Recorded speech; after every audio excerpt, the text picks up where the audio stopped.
La Fresh Morning.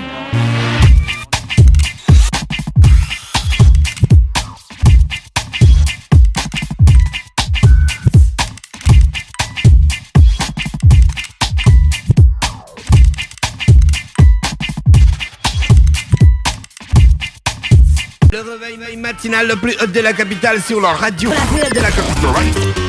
Vous êtes sur les 104.5 Urban FM, la station urbaine Mosley. On parle. Est-ce que c'est vraiment de la politique dont on parlera ce matin? Non, c'est pas vraiment de la politique, mais c'est toi, c'est la politique là. Si tu ne me parles plus de politique, c'est que tu ne nous sers plus à grand chose. L'agriculture est un pan de la politique et surtout qu'on sert l'agriculture. L'agriculture. Voilà, c'est un pan de la politique. Non, c'est l'agriculture, c'est planté. Oui, c'est planté, mais il faut qu'il y ait la mise en place d'un certain nombre d'aspects techniques qui permettent à ce qu'on puisse inciter les gens à faire de l'agriculture. Et cela dépend des politiques choisies par l'État ou encore des politiques engagées par l'État pour faire en sorte qu'il y ait un grand intéressement de la population pour cette activité-là qui aujourd'hui me semble nécessaire pour notre pays, surtout avec les mesures d'austérité entre griffes qui viennent d'être engagées par le gouvernement. Donc c'est tout à fait indiqué qu'on invite aujourd'hui Hervé Omva, que beaucoup connaissent aussi sous le pseudonyme de Hervé Voyageur, qui est une influenceur. Ben, c'est lui-même qui avait écrit ça. Tu vois.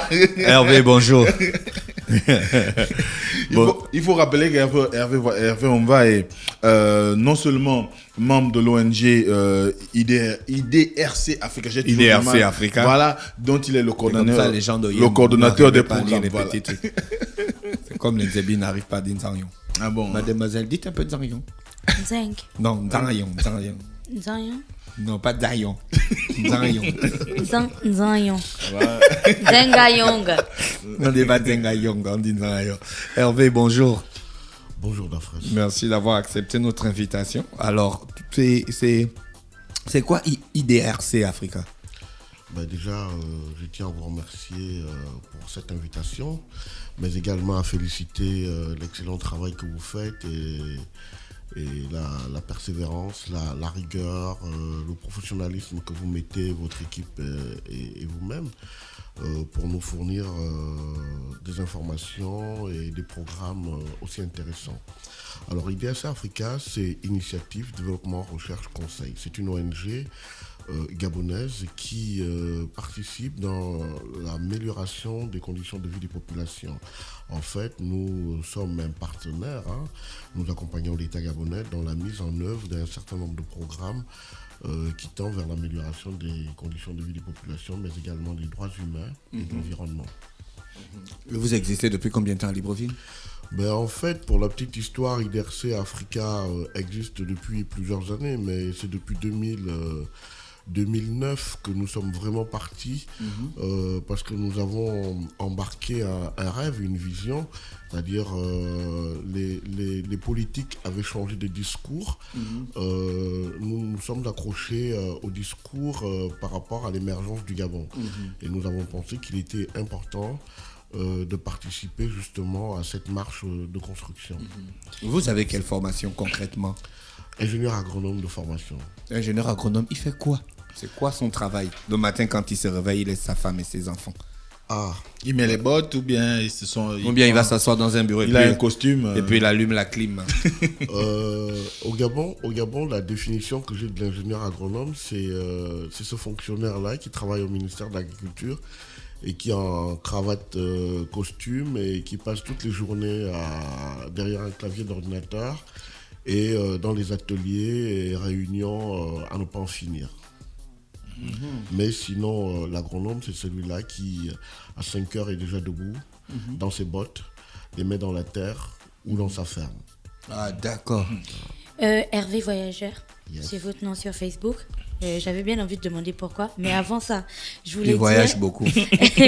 Mais à côté, en fait, je voulais demander parce que je suis beaucoup vos activités sur Facebook. Merci. Et vous présentez en fait des cultures ou des productions gabonaises qui semblent invraisemblables. Parce qu'en fait, ce n'est pas souvent, je dis invraisemblable parce que ce n'est pas souvent mis en avant et on a du mal à croire que c'est possible en fait au Gabon. Donc j'aimerais que vous nous parliez un petit peu de ça. On parle de combien d'hectares d'exploitation aujourd'hui? On parle de combien de personnes qui travaillent avec vous? Ça peut être des coopératives indépendantes. Comment ça fonctionne en fait? Et qu'est-ce qu'on voit réellement dans vos photos quand vous les mettez sur les réseaux sociaux? Et quelles sont vos cultures phares? Voilà. Bon, en fait, ce qu'il faut comprendre, c'est qu'on est parti d'un principe. Le principe est très simple. Au Gabon, le secteur agricole était réservé pour ceux qui ont raté leur vie. Et il fallait Comme la radio. Il fallait donner une autre dimension, il fallait donner une autre dimension, il fallait donner une autre image, il fallait donner un visage à l'agriculteur, il fallait changer. Et c'est pour ça que IDERSA Africa communique beaucoup. Nous, Hervé Omva est membre d'IDERSA Africa, membre fondateur d'IDERSA Africa, mais c'est également un planteur. Hervé plante du manioc, Hervé plante de la banane, Hervé plante du cacao. Hervé plante de l'iboga, Hervé plante de l'aubergine, Hervé plante tout ce qui se mange, ainsi que les arbres fruitiers. Mais très vite, nous avons compris qu'il était important, au-delà de la sensibilisation, de l'accompagnement, au-delà de l'image qu'on voulait montrer, d'avoir des exemples. Et c'est dans ce cadre-là qu'il y a quelques années, j'ai créé Indigena Food. Indigena Food, c'est une entreprise, c'est une PME qui fait dans la production, l'achat, la valorisation et la transformation des produits agricoles et agro-ressources. Nous avons une gamme de produits qu'on retrouve, qui sont très remarquables, qu'on retrouve dans toutes les grandes surfaces aujourd'hui au Gabon. On les a déjà les vus. épices et les condiments, Indigena Food. Mais vous trouverez également dans certains rayons et dans les marchés de la banane, du manioc, des produits qui sont soit produits par Indigena Food, soit achetés et revendus. Parce que le fait de mettre en place des circuits de commercialisation en achetant au bord champ permet d'impacter positivement sur la production des producteurs.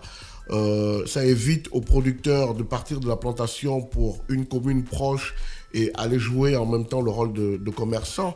Nous, c'est amener le producteur à être producteur et l'acheteur, acheteur. Et donc, nous travaillons avec un réseau de producteurs un peu partout dans le Gabon. Mon équipe et moi, nous avons mis ce qu'on appelle aujourd'hui une carte interactive. C'est-à-dire, nous avons cartographié les bassins de production. Au Gabon, les gens pensent qu'on ne produit pas. Non, on produit au Gabon. Il y a des producteurs. Et nous avons mis en place, à partir de ces producteurs, une cartographie interactive qui est accessible sur Internet d'ailleurs. Cette cartographie nous permet de savoir qui produit quoi dans différents départements du Gabon et comment il est produit. Et ça nous permet également d'avoir de la statistique.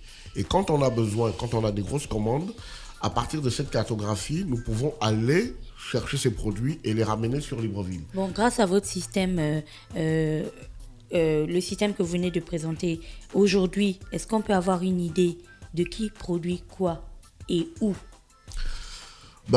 C'est très simple. Hein. Exemples. Vous avez une province comme le Wallentham. Le Wallentham, vous avez près de 480 producteurs. Je vous prends la région de Mivoul. Moi, quand je vais charger mon camion de 4 tonnes de bananes, je ne m'embête pas, je vais à Mivoul directement. Et grâce au système GSM, j'appelle les producteurs qui sont à Mivoul. Donc, quand je m'en vais avec mon camion à Mivoul, je sais exactement ce que je vais retrouver à Mivoul. Vous avez, par exemple, l'entreprise Olam qui a construit un marché et qui a organisé les populations du côté de Coq, à côté de sa plantation d'EVA. Il y a un marché qui est là. Il y a un monsieur qui travaille de manière vraiment acharnée, de manière professionnelle et qui organise ces populations. Et nous savons que tel jour dans la semaine, nous pouvons aller à ce marché-là, remplir notre camion et revenir sur Libreville. Donc, ce sont des circuits qui existent. Ce sont des circuits qui existent avec, dans chaque région, des spéculations en fonction des habitudes alimentaires des populations de cette zone-là. Je sais que si je m'en vais à Mékambo, je vais avoir du manioc trempé. Je m'en vais à Mékambo, 3-4 jours avant, j'appelle sur Mékambo. Nous savons que quand on va arriver avec notre camion, le lendemain matin, on va charger le manioc et de la banane et on va remonter sur Libreville. C'est aussi simple que ça.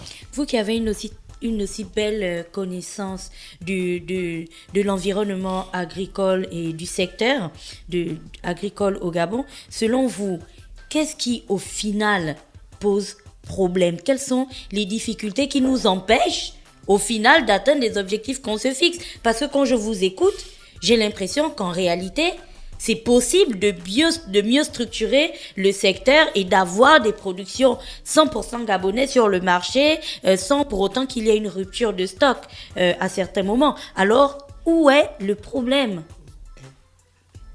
Oui. Alors, qu'est-ce qui bloque? Qu'est-ce qui empêche le développement réel ou l'émancipation réelle du secteur agricole dans notre pays? Comment est-ce que vous faites? Mais déjà, il faut savoir une chose, c'est que le pays, au Gabon, nous avons un cadre légal correct. C'est-à-dire les lois, les textes existent. Sur le papier, c'est mais parfait. seulement, il faut les appliquer. Il faut des décisions courageuses. Comment nous allons subventionner l'importation de poulet si nous savons que nous pouvons produire du poulet au Gabon? Comment nous allons subventionner l'importation des carcasses de porc, qu'on appelle communément cotis, si nous savons quelle est la facilité pour produire le porc? Comment nous allons subventionner à 100% de la farine de blé si nous avons des tonnes de manioc dans nos villages qui pourrissent?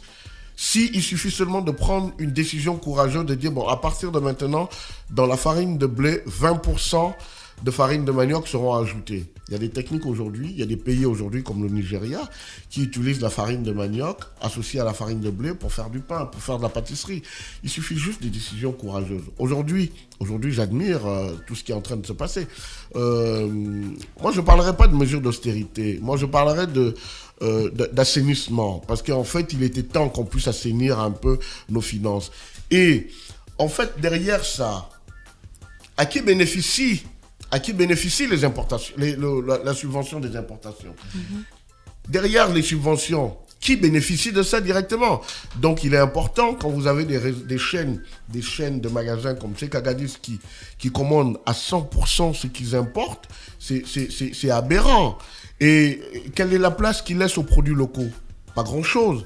Or, si ce sont des sociétés citoyennes, il faut qu'ils laissent beaucoup plus d'espace, il faut qu'ils fassent la part belle des choses, qu'on réduise les importations sur les produits que nous maîtrisons. Comment vous allez imaginer que la banane douce de Martinique, on la retrouve dans les rayons Secado ou à Mbolo? Est-ce qu'il n'y a pas aussi un problème de normes, de respect des normes pour pouvoir présenter vos productions sur le marché? Dis-moi, quelle est la norme que ta mère ou ta grand-mère doit utiliser pour planter sa banane au village, dans ton village, et pour la ramener sur Libreville? Il n'y a pas meilleure norme. Les populations n'utilisent pas les pesticides. Allez voir ce qui se passe en Martinique ou en Guadeloupe avec les produits qu'ils utilisent pour planter cette banane-là. Allez voir ce qui se passe au Cameroun avec les produits qu'ils utilisent. Mais au Gabon, la norme, elle existe. Nous avons une bonne production. Allez voir à la Remboué. La qualité de la banane de la Remboué, 90% de... Mais il peut y avoir de la qualité. Est-ce qu'elle est certifiée par les institutions agréées? Est-ce que la production peut tenir la route? Parce qu'on a discuté avec un patron de grande surface qui disait que souvent on livre, mais après ça ne suit pas, tu te rappelles? Mais je vais vous donner un exemple. À la Remboué, vous êtes capable de remplir une dizaine de camions de bananes par semaine. La Remboué, de Fourplace jusqu'au bout, c'est 54 km. Depuis des années, impossible. En saison des pluies, vous ne pouvez pas rentrer à la Remboué. En passant par Kougouleux, Bibas, moins de 400 km. Impossible de fréquenter cette route-là.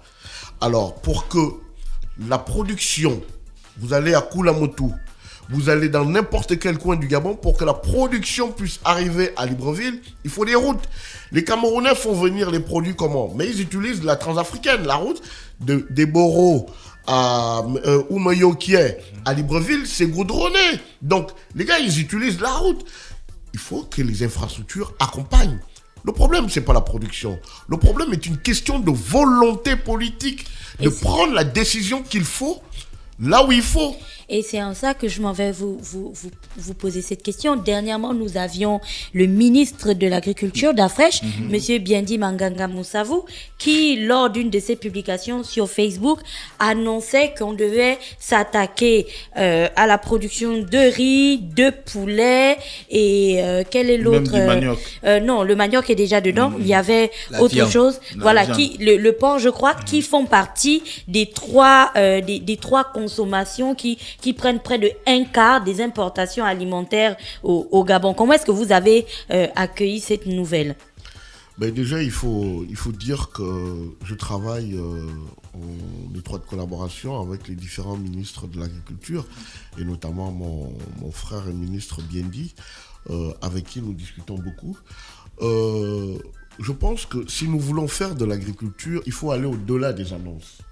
Et aller au-delà des annonces, c'est mettre les moyens et mettre les hommes au travail. Les hommes, ce sont ces agronomes-là, c'est cette millier de fonctionnaires du ministère de l'Agriculture, des gens qui sont payés tous les mois, mais qui sont dans les bureaux, au lieu d'être sur le terrain. Les populations ont besoin d'appui technique pour aller un peu plus loin. Les populations attendent des subventions. Si, pour aller à la plantation, avant d'aller à la plantation, il faut que j'aille d'abord pêcher ou chasser, parce qu'il me faut de la protéine animale ou de l'argent pour payer le pétrole ou l'école de mes enfants. Je ne peux pas m'investir à 100% dans l'agriculture. Donc, aujourd'hui, l'agriculture est une entreprise. L'agriculture, il faut investir dans l'agriculture. Et ça, c'est ce qui manque à notre pays. Regardez le budget du ministère de l'Agriculture. Le budget du ministère de l'Agriculture touche à peine 40 milliards. 40 milliards représentent quoi dans un pays qui dépend à près de 70% des importations? 800 milliards d'importations. C'est un scandale pour une population d'à peine 1 800 000 habitants. Qu'on réduise. On prend des décisions, comme Macky Sall l'a fait au Sénégal, qu'on prenne des décisions courageuses. On dit, écoutez, pendant tant d'années, on va réduire les importations de poulet. sur le poulet de 20%, on va réduire les importations de porc sur 20%, et cet argent va être investi. Est-ce que la production nationale est capable de combler le gap dans les exemples que vous donnez?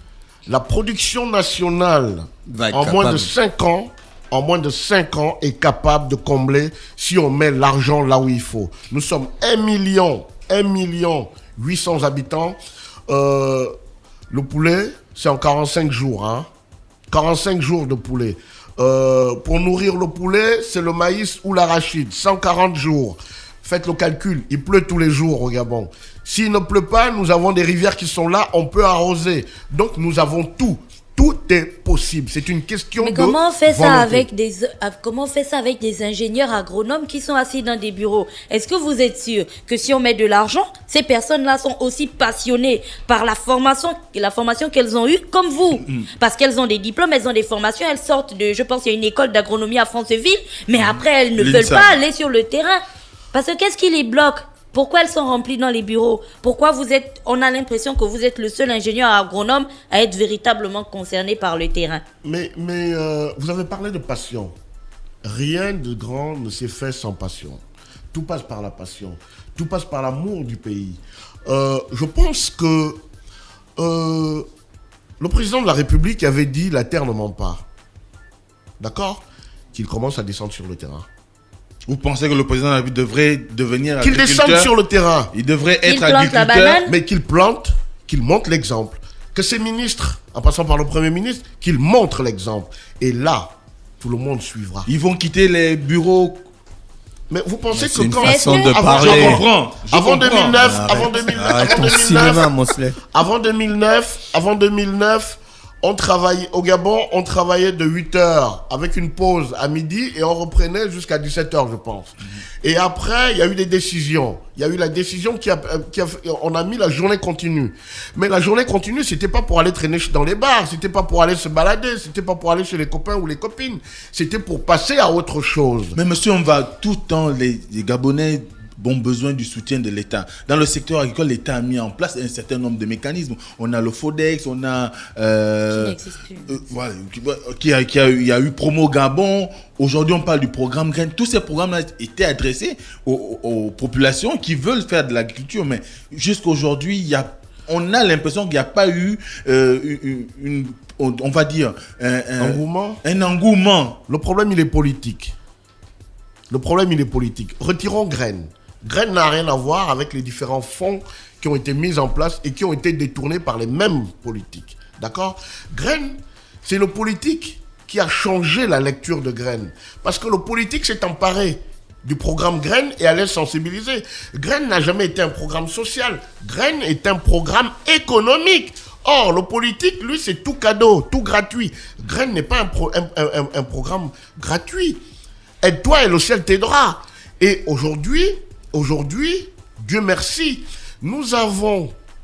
C'est pas en termes de résultats par rapport à la production, mais en termes d'impact. Qu'est-ce que ça a créé, le programme Graines ? Graines a créé un mouvement, une prise de conscience, un engouement. Graines a permis de parler de l'agriculture au plus haut niveau. Et là, nous avons des plantations qui font 50 hectares, 70 hectares et même plus. Donc, au Gabon ? Oui, au Gabon. C'est un processus évolutif. Vous avez des coopératives dans le Rollentem. Qui vous font 100 tonnes de manioc. C'est un processus évolutif. Mais il faut qu'on aille plus loin. Il faut que les politiques... Mais on annonce pour la rentrée prochaine comment on appelle ça, l'accélération de l'implémentation des classes agricoles, des classes vertes dans les établissements scolaires. Est-ce que vous ne pensez pas que ça, ce serait un pas... l'ouverture du lycée du lycée agricole de l'Ebamba. Est-ce que vous ne pensez pas que ce serait un pas intéressant pour l'intéressement au secteur agricole des plus jeunes? Oui, il y a Internet à l'Ebamba. Je sais pas. Moi, je dis souvent, c'est une piste de solution. Mais ce n'est pas la solution. À situation d'urgence, mesure d'urgence. Aujourd'hui, il y a une chose qui est là. Il y a la crise. Malgré la montée du prix du baril de pétrole, les Gabonais ne sont pas impactés positivement.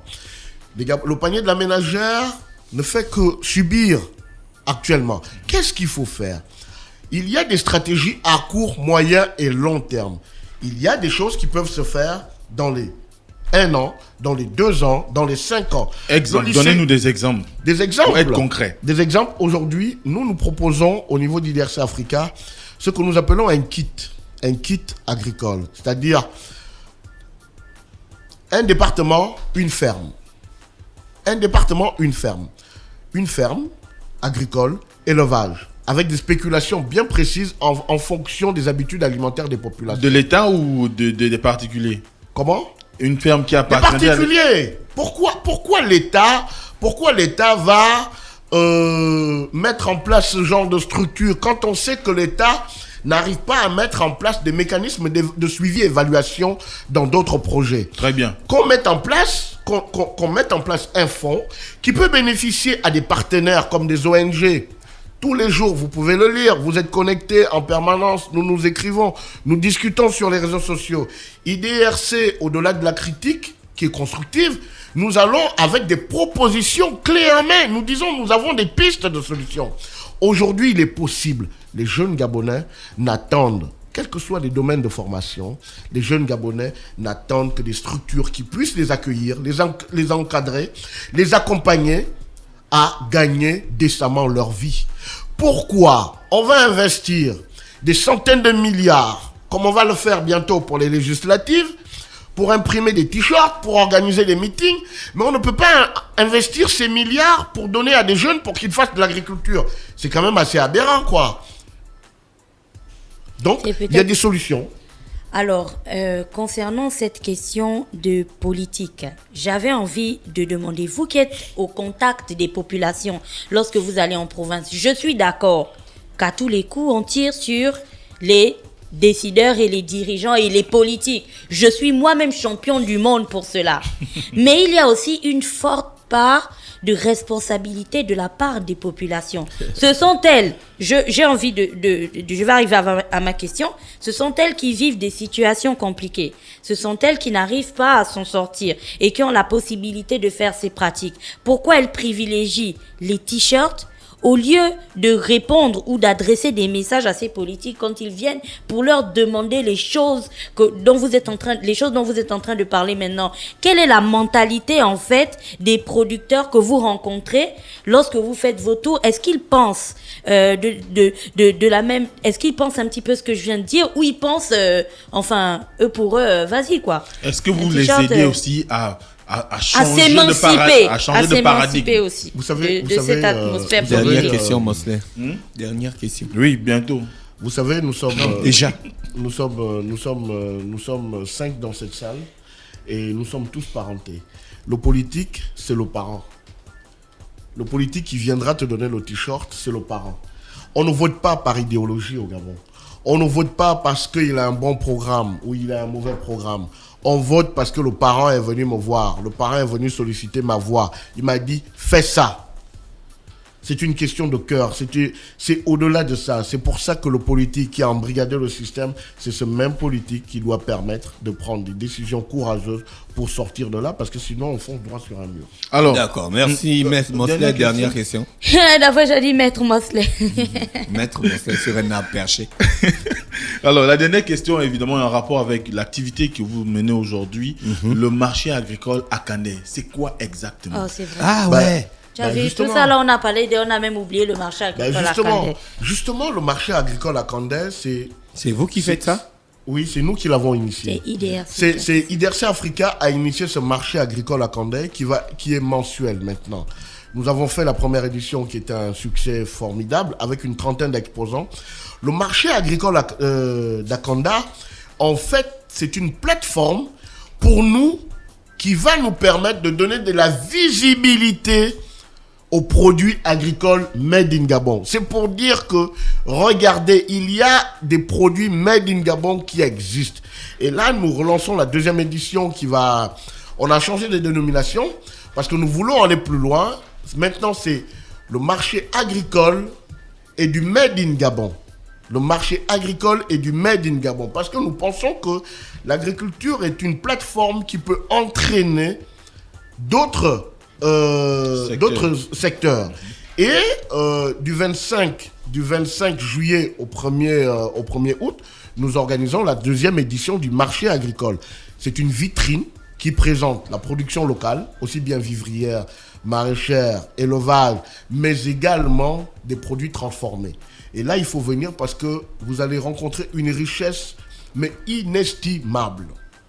Le savoir-faire local est inestimable. Heureusement, nous avons eu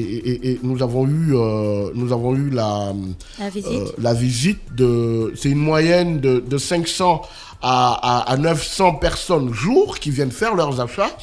Et les gens vous disent, je suis fier de venir ici, même avec mes 10 000 ou mes 20 000, parce que j'achète des produits gabonais. On a honte de ne pas trouver des produits gabonais sur le marché. Je viens dépenser de l'argent pour acheter du made in Gabon. C'est ça l'esprit que nous devons entretenir. Alors, est-ce qu'il faut forcément être membre de IDRC Africa pour exposer sur cette plateforme? Mais non, le marché agricole est ouvert à tout le monde. C'est ouvert à tout le monde, il suffit de nous contacter. Malheureusement, les stands sont limités. On a une 60aine de stands. C'est déjà tout pris. Comment? C'est déjà tout pris. Non, tout n'est pas encore pris. Tout n'est pas encore pris et nous le faisons sur fonds propres. Et donc, pour le moment, nous partons de manière évolutive. Il y a une 60aine de stands qui sont disponibles. Et la priorité, c'est d'abord aux premiers exposants. Et donc, c'est quelque chose qui est ouvert à tout le monde. Et vous pouvez nous contacter à tout moment. Il y a une équipe qui est là pour organiser ça. C'était la dernière question. Merci Mosley. Donc, se rappeler que ce matin, on recevait monsieur Hervé Omva qui était avec nous ce matin dans le Da Fresh Morning, spécialiste des questions d'agriculture et ingénieur agronome. C'est ça? Exact. D'accord. Vous êtes sur les 104.5 Urban FM, la station urbaine. On était dans la rubrique Urban Mosley. On se retrouve juste derrière. Restez connectés. Vous êtes le réveil matinal le plus haut de la capitale sur la radio. La plus haute de la capitale. Du lundi au vendredi, de 7h à 10h, reçoit 104,5 tonnes de musique dans le Da Fresh Morning. Urban FM 104.5, la station urbaine. Vous écoutez Urban FM 104.5, la station urbaine. Urban FM, première radio chez les jeunes.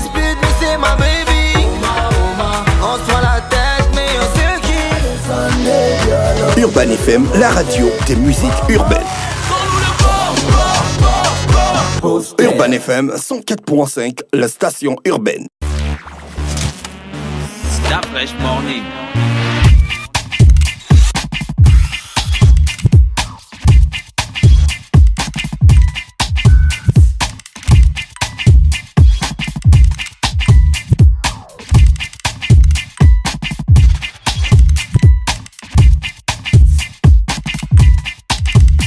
UrbanFM.fm